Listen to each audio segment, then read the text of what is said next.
Shalom Aleichem Mishpachim. I am coming to you with the third Aliyah, the third Torah reading in the Torah portion of Vayishalch. We are still in the book of Bereishit, as you see down here. I am reading from a Rashi Chumash, which means it's the Torah with commentary from Rashi. We are starting with, if it can fix, I don't know if it can fix. Verse 31, chapter 32. Right here. Torah up here, Rashi down here. Alright, let me try to zoom out. See if that's better. Alright, let us begin. So Jacob called the name of the place Peniel, for I have seen the divine face to face, yet my life was spared. Verse 31, Rashi. There is none. Verse 32, Torah.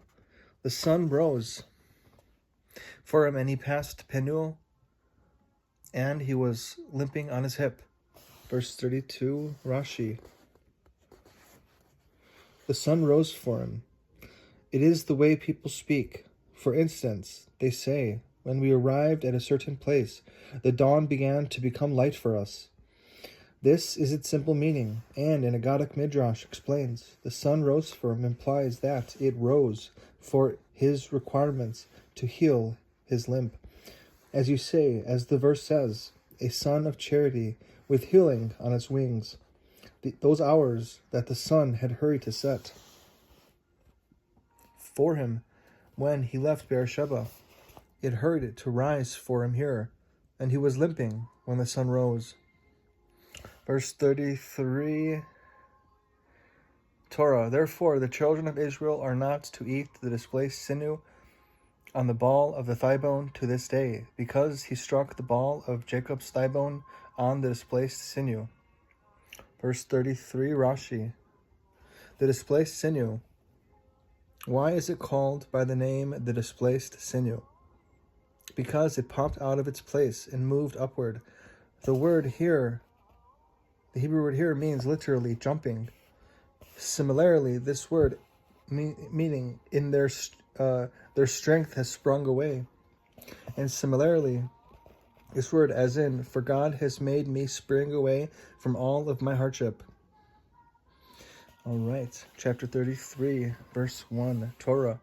Jacob raised his eyes and saw, and behold, Esau was coming, and with him 400 men. So he divided the children among Leah, Rachel, and the two handmaids. He put the handmaids and their children first, and Leah and her children later, and Rachel and Joseph last.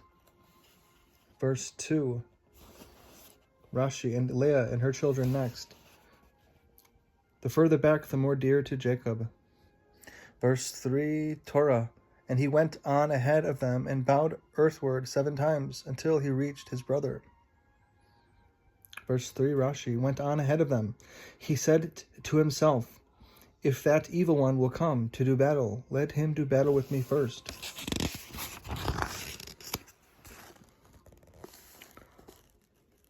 Verse 4, Torah. Esau ran toward him, and he embraced him and fell upon his neck and kissed him, and they wept. Verse 4, Rashi, and he embraced him. Esau's mercy tumbled forth when he saw Jacob bowing with all of these bows, and kissed him. There are dots on this word. There are those who disagree about this matter in a Bereishit of Sifrei. There are those who expound this dotting as saying that he did not kiss him with all his heart.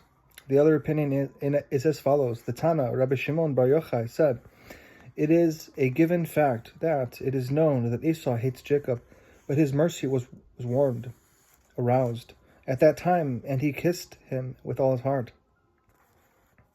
In verse 5, Torah. He raised his eyes and saw the women and children, and he said, who are these to you? He said, the children whom God has graciously given your servant. Verse 5, Rashi. Who are these to you? Who are they to be yours? How are they yours? All right, and that is the third Aliyah. the third aliyah of the Torah portion, Vayishalch. All right, Laila Tov, have a wonderful evening.